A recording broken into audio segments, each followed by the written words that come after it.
सरवन शर्मा जी, इनके जानते हैं जो कोरोना जैसी महामारी देश में चली हुई है, ये यहाँ के डिस्ट्रिक्ट के प्रेसिडेंट हैं, आप बता दें इन्होंने क्या तैयारी कर रखी है, इन्हें क्या इनका रूट प्लान है। हमारे साथ है सरवन जी आपका सूर्यमणि का स्वागत है। हाँ जी, नमस्कार जी।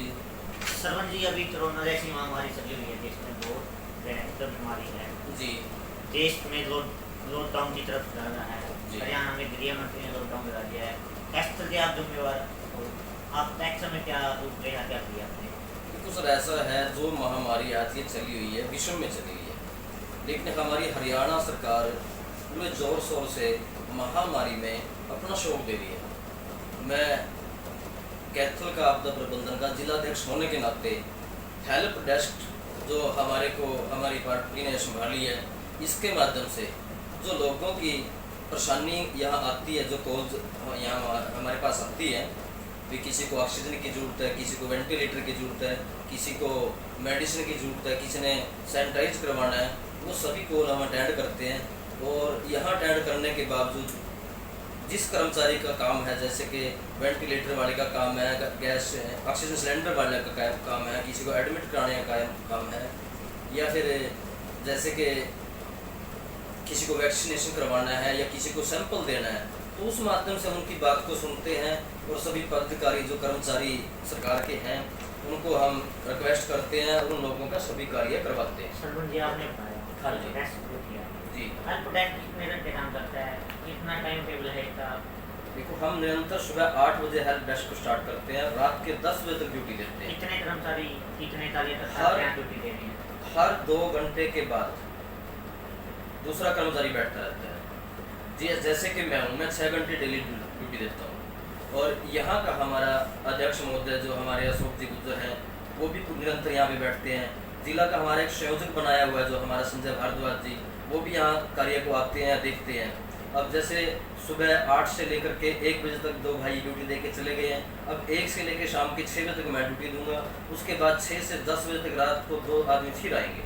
ऐसे हम 2-4 आदमी इकट्ठे ड्यूटियाँ देखते हैं। अब सर हेल्प डेस्क से आप यहाँ आपने शुरू किया, तो कितनी कॉलें आई आपके पास, कितने लोगों के मैंने फोन आए? देखो, निरंतर हम जितने टाइम भी बैठते हैं, हर 1 या 2 मिनट में कॉल आती रहती है, ज़्यादा टाइम हम खाली नहीं बैठते, और जितनी भी कॉल आती है हम अटेंड करते हैं और उनको पूरा करके उनको दोबारा उनको आश्वासन देते हैं कि आपका काम इतने टाइम में इस जगह पहुँचा। अभी आपने बताया अब सबसे बड़ी समस्या ऑक्सीजन और प्लाज्मा की जी, इसके बारे में भी लोग रखते हैं?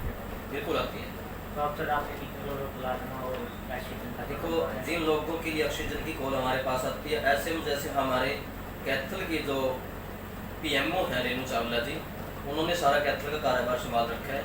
हम ऑक्सीजन के माध्यम के लिए, वेंटिलेटर के लिए, या कोई पेशेंट अटेंड नहीं कर पा रहा है या किसी का कोई एडमिट नहीं किया जा रहा, तो हम तुरंत उनके पास कॉल करते हैं और वो तुरंत हमारे को जवाब देती है कि हाँ, इतनी देर में हम इस काम को कर देते हैं, और वो होता भी है।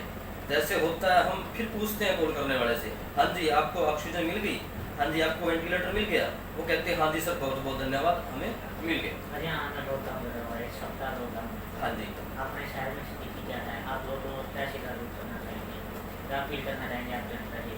देखो, जनता से लॉकडाउन सरकार ने लगाया, लॉकडाउन जनता के लिए, हमारे लिए, हर इंसान के लिए जरूरी था, क्योंकि जब तक लॉकडाउन को हम नहीं लगाते तो इस कोरोना जैसी महामारी की चैन को हम नहीं तोड़ पाते। और जैसे ही लॉकडाउन लगा, महामारी में बहुत कमी आई है, मरीजों में कमी आई है। ऐसी लॉकडाउन हम निरंतर सरकार अगर लगाती रहेगी तो कोरोना महामारी को हम हरा पाएंगे।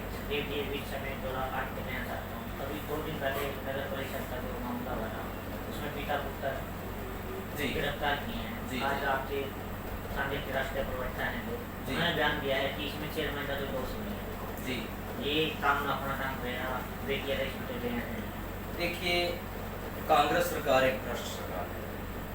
कैथल के जो कांग्रेस के ये पीछे मंत्री रहे हैं रणदीप सिंह सुरजेवाला जी, उनके उसमें ही ये जो चेयरमैन बनी थी सीमा कश्यप जी, उन्हीं के द्वारा बनाई गई थी। तो ये सभी मिले जुले हुए हैं।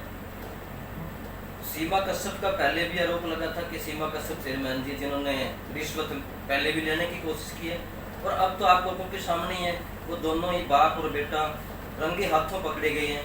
तो इस विषय पे तो हम कैसे कह सकते हैं कि चेयरमैन सीमा जी बेकसूर हैं, वो साथ मिली हुई हैं, उनके जो नेता है जिनके सानिध्य में वो बनी थी वो भी इनके साथ हो सकती है। अभी रणदीप जो ने बोला है कि ये राजनीति षड्यंत्र साथ हुआ है, बीजेपी जो महामारी चली और थे वो राजधान भटकाने की तरफ ले जा रही है। देखिए, महामारी एक मुद्दा अपनी जगह है, उसमें बीजेपी बढ़ चढ़ के कार्य कर रही है, बढ़ चढ़ के सेवा कर रही है, और ऐसी महामारी में ऐसे लोग, कांग्रेस के लोग जो इतनी बुरी दशा दुनिया की है, ये तब भी रिश्वत ले रहे हैं, ये कोई छोटी बात नहीं है, बहुत बड़ी बात है। ऐसी जगह पे तो मिलजुल करके कार्य करना चाहिए, पैसा लेने की बजाय पैसा खुद दे करके लोगों को बचाने का काम करना चाहिए। आप कैथोलिक जनता है, क्या आप ये कहना चाहेंगे? मैं कैथोलिक की जनता से यही अपील करूंगा कि ऐसे लोगों से बचिए, एक दूसरे को अपने आप से बचाइए और घर में रहिए, कोरोना महामारी से बचिए और इन भ्रष्ट लोगों से भी बच के रहिए। हाँ जी।